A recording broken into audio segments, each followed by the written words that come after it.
Hey folks, Dave here with some thoughts on Battlefield 4 Naval Strike here at last. I wanted to kind of wait until I had a chance to really dig into Naval Strike for quite a few hours before I talked about it, and after DICE delayed it for a week, I just hadn't had time yet. So Naval Strike, we're here about 5 months after the launch of Battlefield 4. How is the DLC and how is the game? A new patch did come out with the DLC, with a lot of bug fixes, a lot of additions, a lot of balancing tweaks. And I'm just going to start by talking about the DLC itself. Let's just go with the easy part for Battlefield 4. Graphically, the maps look excellent. I would say the best looking maps in the game so far. DICE has definitely one-upped themselves once again. After a kind of weak map pack with China Rising and a kind of straightforward map pack with Second Assault, Naval Strike really stands out with some beautiful lighting, a lot of thick vegetation, and very, very large Battlefield style maps. I think that the visual style of these maps is just really, really pleasant to play on, and gameplay wise, like I said, they are absolutely huge once again. They really remind me of some of the classic Battlefield 2 maps. Conquest Large is actually Conquest Large with a true complete assortment of vehicles, from the attack boats to the attack jets to little birds and transport choppers. A really nice mix. The maps have underground areas like the submarine base and the fort that can actually add some close quarter style gameplay to these larger Conquest maps. And it's pretty cool to be able to go from like gunning down enemies in the AC-130 gunship to parachuting down and attacking the fort. That's probably, I would say, the biggest draw gameplay wise, moving past the graphics, for these maps in Conquest and Carrier Assault, and that's that they have a totally wide variety of things to do, and there's plenty of room for everyone's playstyle on these new maps. Now, I just mentioned Carrier Assault, so how is the new mode? Is it the true return of Titan mode from Battlefield 2142?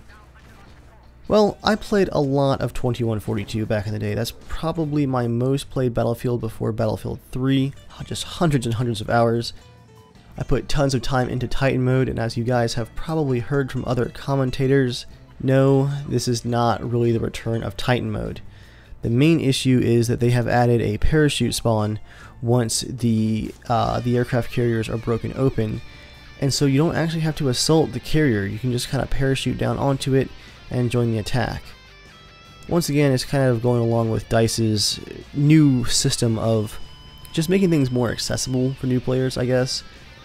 But it definitely hurts the strategy and the tactics of the series. I'm afraid that we've gone a little too far in taking away some of those requirements to get actually good at the game. Like, you don't just parachute down onto the aircraft carrier. Maybe you have to join your team, teamwork, in the transport helicopter and actually join the attack. The game mode is still very fun though, if a bit glitchy, with some things like particle effects bleeding through the waves, bleeding through as the carrier is attacked down in the lower decks, and a bit of camping, and some weird decisions with the one-way doors on the carriers. I'm not really sure how to feel about those. Overall though, an enjoyable mode and a nice change of pace. It really is like Conquest Large and Rush kind of combined, and I've really enjoyed it so far. But like most of the more intense modes like Rush, it is hard to get a good team balance going. A lot of times a round will end with a huge imbalance. So that pretty much sums it up for first impressions. The maps look great, the layout is great, the new mode is intense, but moving past first impressions, how is the game now with this DLC?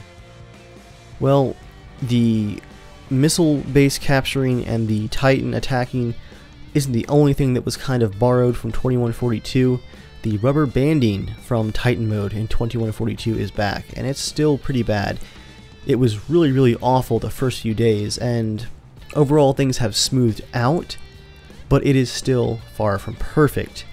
I get a lot of frame rate variance on these new maps. I'm not sure if it's related to my SLI setup, or I guess a lot of it seems to be network lag actually, where I'm kind of averaging and bouncing and rubber banding back and forth, which causes my frame rate to lag and just makes it really unenjoyable to play. It's gotten better since launch, but it's still far from perfect. DICE, please keep improving your servers. There's also still the issue of the base game of Battlefield 4 is still not as tight feeling as Battlefield 3 was. You're still getting insta-killed within 1 or 2 frames because of just the rate of fire on some of the weapons in the game, and the fact that the server tick rate is set so low that you can just die in a couple of frames very, very quickly. And it can be frustrating. The infantry gameplay is just really not what it should be. Vehicles have gotten much, much better and are pretty enjoyable at this point, but fighting on the ground is just a very inconsistent experience still here 5 months after launch. Vehicle-wise, the new patch that came with the Naval Strike DLC made a bunch of balancing changes. Now that the mobile AA has been a bit neutered, the JDAMs on the attack jet have been actually boosted just a bit, which is great because they had the splash damage of a hand grenade before. They're still far from the JDAMs of Battlefield 2, but having played Battlefield 2 and been wrecked over and over again as some of the best pilots in Battlefield 2 would just wipe entire points with those JDAMs, we probably don't need that in Battlefield 4, but it's nice to give them a slight boost. Overall, the aircraft to ground situation feels a lot more balanced now. I still don't think it's where it should be, but you're dying a lot less to just one person who has it out for you when you're flying around in a helicopter or in a jet. I think the balance is getting closer to where it should have been at launch. As you guys might have noticed, Battlefield 4 has slowed down on my channel, but I haven't really stopped playing it. I definitely don't play it as much as I play Battlefield 3. I mean, I used to play Battlefield 3 a couple times a week, if not 3-4 times a week, no matter what, just a quick match here and there. But with Battlefield 4, it's more like I join, I get my frame rate sorted out, I find a decent server that's not lagging or banding too much, I find a server that's not totally stacked with huge amounts of players on one team that are just rolling over the other, and once all of that is settled and I kind of warm up a bit, maybe I can have some fun. It's just a lot harder to get into, it seems like, than Battlefield 3 was. Is the game beyond hope? No. Naval Strike has proven that DICE is continuing to improve the game, both in their designs of the maps, visually, obviously. I mean, come on, this is DICE and Frostbite, but the balance changes as well. In the future, I really would like to see more bug fixes coming from DICE, some more work with Intel, AMD, Nvidia, the hardware guys to get some better performance out of this game and some more consistent performance. I mean, people that have excellent computers, including myself, are having really strange performance issues on and off with this game, and it really shouldn't be like that 5 months after launch. Finally, we come to the question, is Naval Strike worth the price of premium?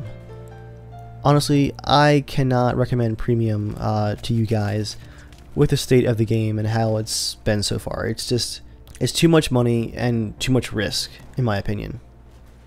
If you don't already own Battlefield 4 Premium, I would honestly wait for a sale sometime in the future, either on Premium or on the DLC, even if you are pretty invested in Battlefield 4. If you already own Premium, well, I'm sorry for the rough ride you've had so far, but hey, Naval Strike is pretty good. Get out there and enjoy it, and I might see you guys out there on the battlefield now and again. But for now, thank you guys for watching, and I will see you all next time.